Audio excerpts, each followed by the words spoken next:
अगर मैं आपको हाइपर सेक्सुअल डिसऑर्डर HSD के बारे में पूछता हूँ तो क्या आप इसके बारे में बता पाएंगे? और क्या आपको इसके बारे में पता है भी कि नहीं? और क्या आपको सोसाइटी में ऐसे पेशेंट्स देखने को मिलते हैं कि नहीं? तो आपका इस पे क्या जवाब रहेगा? अगर आप इस चीज़ को नहीं जानते हैं तो इस वीडियो के माध्यम से मैं आपको ये चीज़ एक्सप्लेन कर दूंगा। इसमें मेनली मैंने 2 मूवी देखी है। पहला मूवी ओडेला रेलवे स्टेशन और दूसरा मंगलवारम, जहाँ पे ओडेला रेलवे स्टेशन के राइटर संपत नंदी जी हैं और डायरेक्टर अशोक तेजा। और वहीं हम मंगलवारम की बात करें तो और इसे लिखा है अजय भूपति जी ने, जो कि इसके डायरेक्टर भी है। अब हम लोग जान जाते हैं कि ये किस तरह की डिसऑर्डर है।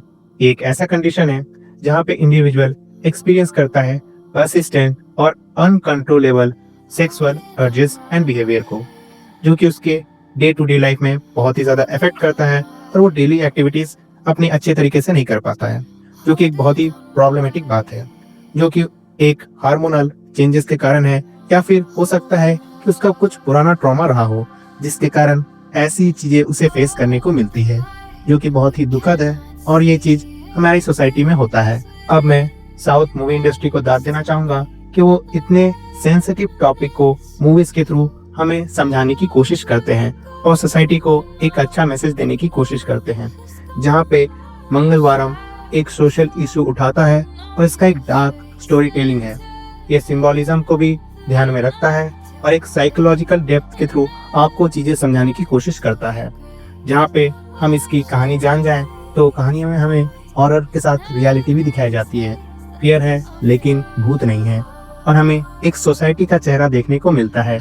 मंगलवारम एक थ्रिलर नहीं है, ये एक मिरर है जो कि हमें डार्क सच्चाई दिखाती है। अगर हम मंगलवारम की बात करें तो ये बोल्डली अपने पॉइंट्स को रखती है, जो कि है real problem in our society, जो हॉरर से भी बहुत ज्यादा डरावनी है। वहीं पे हम ओडेला रेलवे स्टेशन की बात करें तो इसी टोन में ओडेला रेलवे स्टेशन भी लिखे गए हैं, जो कि है डार्क और साइकोलॉजिकल, जहाँ पे मूवी के स्टार्टिंग में ही एक औरत एक आदमी का सर लेते हुए रेलवे स्टेशन पार कर रही होती है, जो कि हमें स्टार्टिंग सीन में ही दिखा दिया जाता है। तो आप समझ सकते हैं कि ये कितनी ज्यादा डार्क है।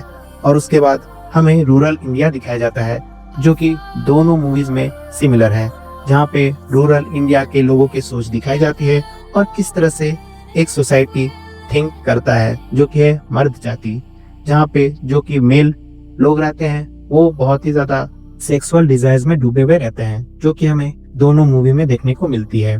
उसके बाद अगर हम बात करें मेन कैरेक्टर्स की, तो मंगलवारम में जो मेन कैरेक्टर रहती है वो फेस कर रही होती है ट्रॉमा, लोनलीनेस और ब्रेकडाउन, जो कि उसे बचपन से मिला हुआ रहता है।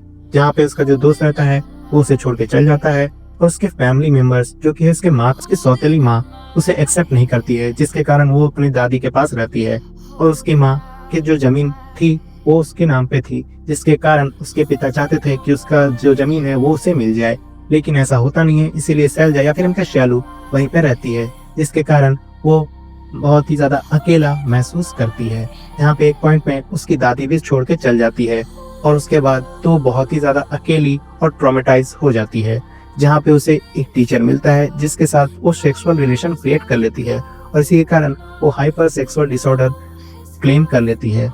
और अगर हम लोग बात करें ओडेला रेलवे स्टेशन की, तो उसमें जो कल्प्रिट कैरेक्टर रहता है, जो कि मेल रहता है, जिसका सुहागरात कंप्लीट नहीं हुआ था और उसकी वाइफ ने उसका मजाक बनाया था, जिसके कारण वो बहुत ही ज्यादा ट्रॉमेटाइज हो गया था और वो भी ब्रेकडाउन की सिचुएशन में आ गया था, जिसके कारण वो हाइपर सेक्सुअल डिसऑर्डर क्लेम कर लेता है। और वो जितने भी विलेज में लड़कियां हैं जिनका न्यू शादी हुआ है उसके साथ वो गलत कार्य करता है, जो कि बहुत ही ज्यादा खराब रहता है। लेकिन दोनों कैरेक्टर हाइपर सेक्सुअल डिसऑर्डर के कारण प्रेरित रहते हैं। और इन दोनों मूवी से हमें ये दिखाया गया है कि सोसाइटी किस तरह से इग्नोर करती है इनर पेन को, दोनों मर्द और औरत के लिए। जहाँ पे हमें ऐसा भी दिखाया गया है कि उसे पोजेस्ड और क्रेजी और डेंजरस लोग मानते हैं, और रियलिटी तो ये है कि वो अंदर ही अंदर अपने आप को तोड़ रहे होते हैं और एक तरह से अपने आप को सजा देने की कोशिश भी कर रहे होते हैं, जहाँ पे लोग उन्हें समझ नहीं पाते हैं। अगर आपका कोई पार्टनर ऐसा है तो प्लीज आप उनसे बात कीजिए, आप उन्हें समझाइए, क्योंकि ये जो लस्ट है वो बहुत ही ज्यादा खराब चीज है। ये आपके अंदर ही चीज है लेकिन आपको इसे संभालना आना चाहिए। ये एक ऐसी एनर्जी है जो अगर मिसयूज्ड हो गई तो एक बहुत बड़ा डिस्ट्रक्शन कर सकती है। और energy can neither be created nor be destroyed, but it can be changed from one form to another, जहाँ पे आप इस एनर्जी को अपना सकते हैं और इस एनर्जी को एक अलग दिशा पे मोड़ सकते हैं, जो कि है क्रिएटिव जोन में, जहाँ पे इस एनर्जी को आप यूज करके अलग अलग चीजें क्रिएट कर सकते हैं और अपने ड्रीम्स भी जी सकते हैं।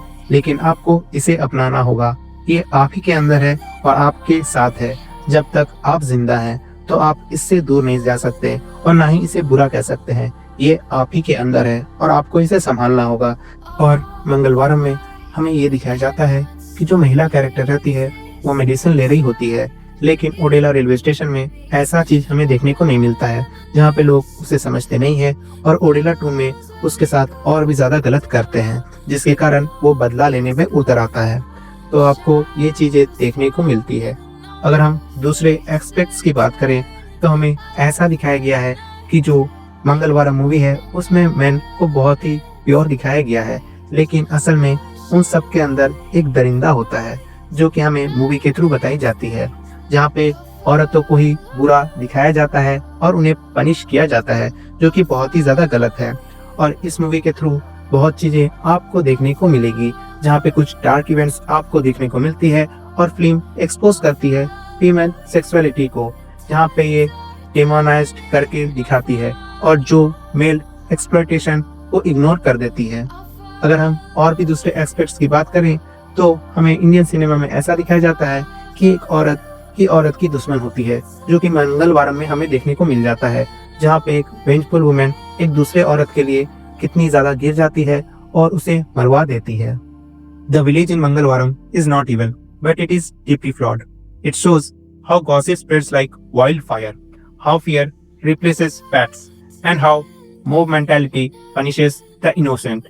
And similar case you're gonna see in Odila railway station. Both the movies ask a bold question: who is the villain?